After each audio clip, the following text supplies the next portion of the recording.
देवेंद्रचं काम असं आहे की एखादी गोष्ट घेतली मनात तर तो पूर्ण करत असे, कुठे थांबत नसे. एकदा ठरलं की ठरलं. आणि विचाराची त्याचा अभ्यास तो म्हणजे खरोखर अलौकिक आहे. तो लॉ कॉलेजमध्ये असताना तो आणि त्याचा मित्र दोघंही इतके वादविवादात पडू की नागपूरमध्ये जितक्या काही कॉलेजच्या कॉम्पिटिशन व्हायच्या वादावर त्यात हे दोघं असले की समजायचे की कलश यांच्याचकडे आला असे हे याचं तर काम होतं. एवढंच नाही तर वयाच्या 21व्या वर्षी हा नगरसेवक झाला, 27व्या वर्षी तो हे आणि नंतर उडी मारली ती आमदाराची. आणि आमदारांच्या ह्याच्यात त्यांनी ज्या लोकांचा परिचय म्हणजे दबदबा होता, काँग्रेस त्यावेळेला मोठ्या प्रमाणात होती, अशा स्थितीत तो लढला.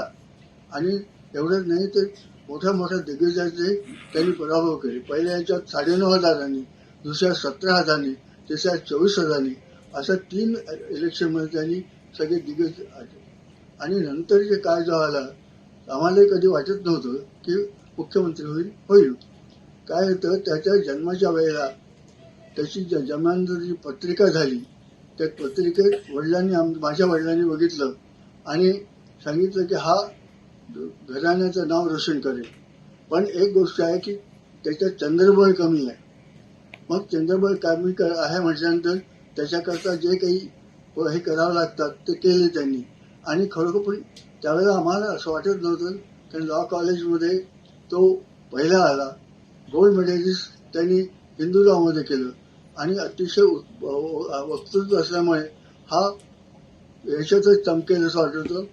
निष्णात कायदेशीर होईल असं वाटत होतं. पण तसं न होता म्हणजे जीवनात कलाटणी कशी मिळते किंवा जीवनात बदल कसा घडतो तो हा. काही दिवस अनंतकडे प्रॅक्टिसला जात होतं, अनंतनाही वाटत होतं. आणि हे नागपुरातले अतिशय पहिल्या नंबरचे वकील त्यांच्याकडे काम करतो आणि त्यांना असं वाटत होतं की हा आपल्या पुढे आपल्या पुढची आपली जी हे कारकीर्द हा सांभाळेल. पण घडायचं वेगळंच होतं.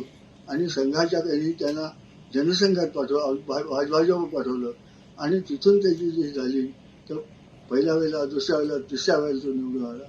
खरोखरच इतक्या स्फूर्ती इतक्या लहान वयात मला नाही वाटत की इतिहासात कोणी मी झाला असेल.